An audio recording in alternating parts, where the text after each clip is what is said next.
Hello, students, and welcome back to History of Public Health. As you know, this week in class we're talking about oral history, what it is, how it works, and why it matters.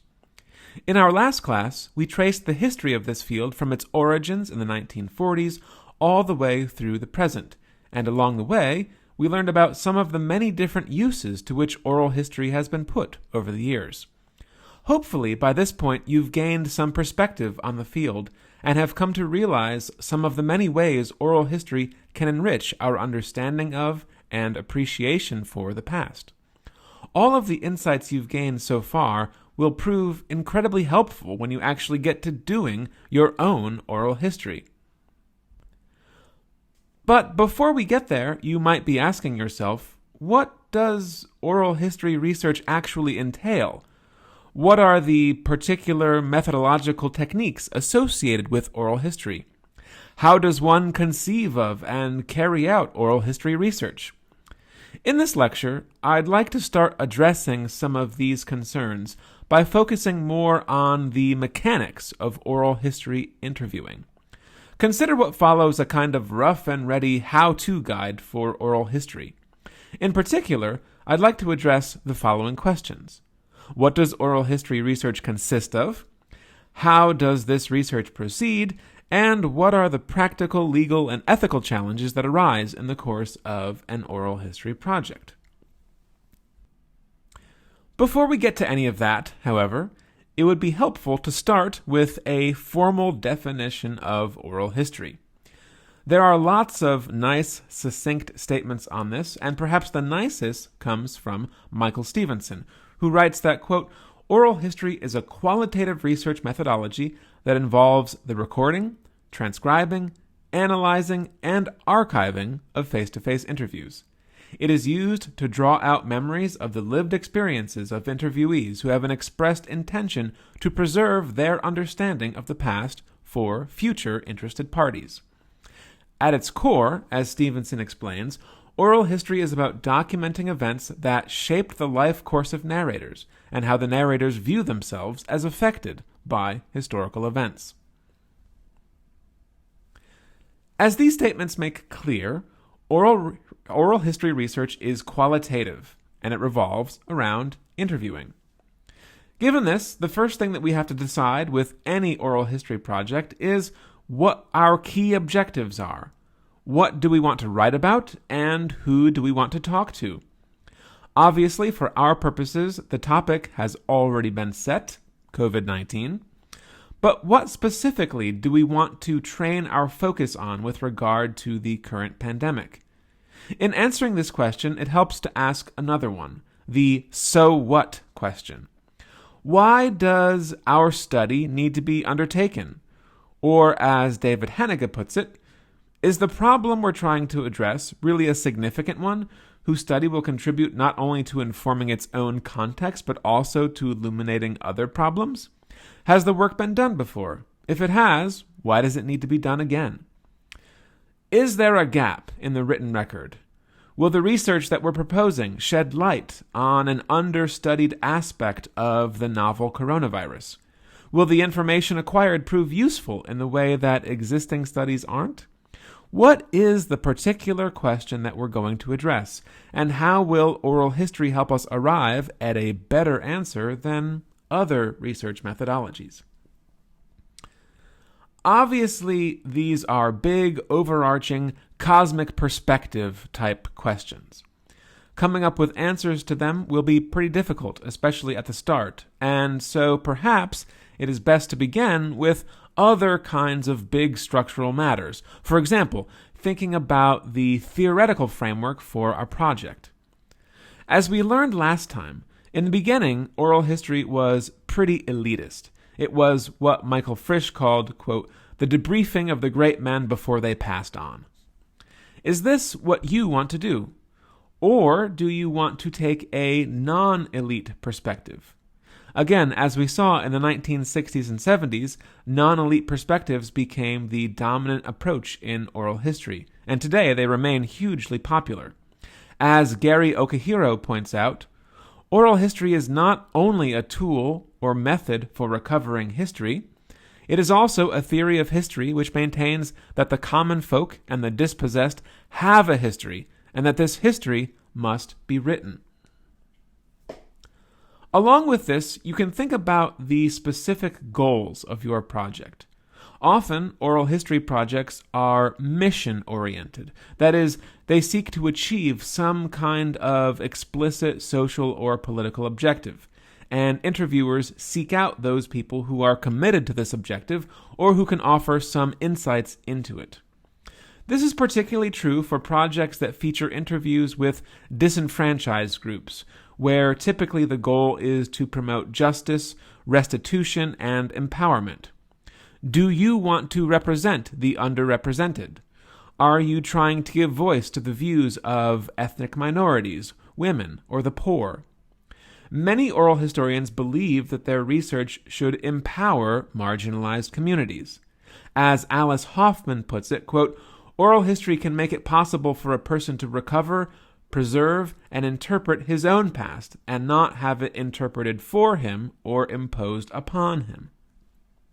But beyond this, even if there isn't a specific social or political goal attached to your project, it is universally recognized that narrators agree to participate in an interview because they think the information they communicate will be useful for future generations. So, what kinds of information do you want to be preserved? Do you want to interview someone with expert knowledge and experience on the things you're researching, or will anyone do? Once you've figured out what you want to research and who you want to talk to, the next step is to actually begin an interview. But before getting into this, there are some things you should know about your responsibilities as an interviewer. The first and most important thing is to secure informed consent. Obtaining the narrator's informed consent, both for the interview and for the release of the audio and the transcript, is vital. Behind this principle of informed consent is the value of respect. In all ways, researchers want to demonstrate their respect for who they're interviewing. This means informing people about the purpose, the scope, and the value of the interview, and also letting them know what the intended use of the interview is.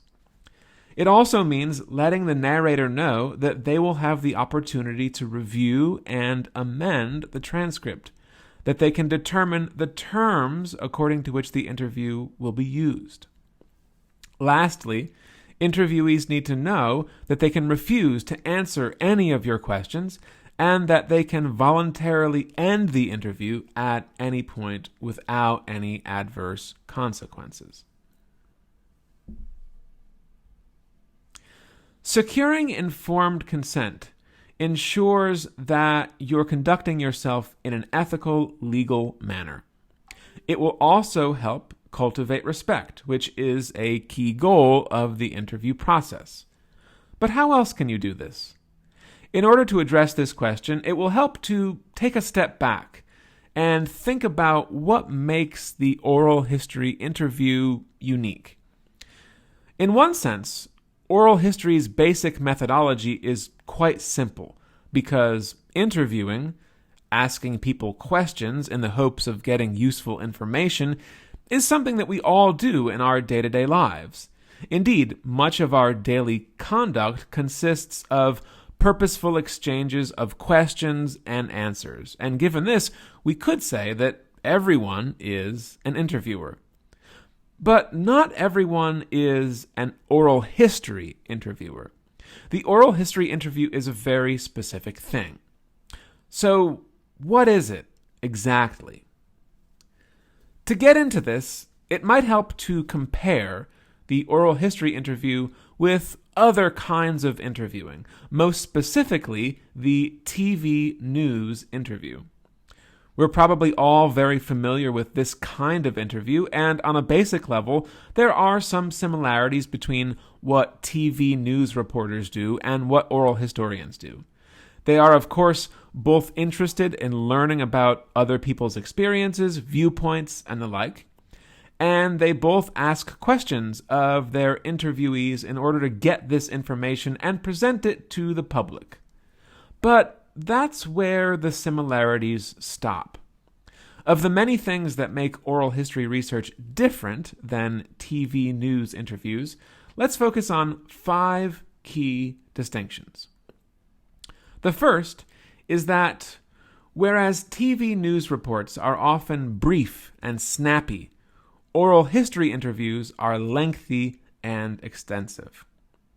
Secondly, whereas journalists often don't have time to do in-depth background research on the things they're asking about, oral historians always do their homework first.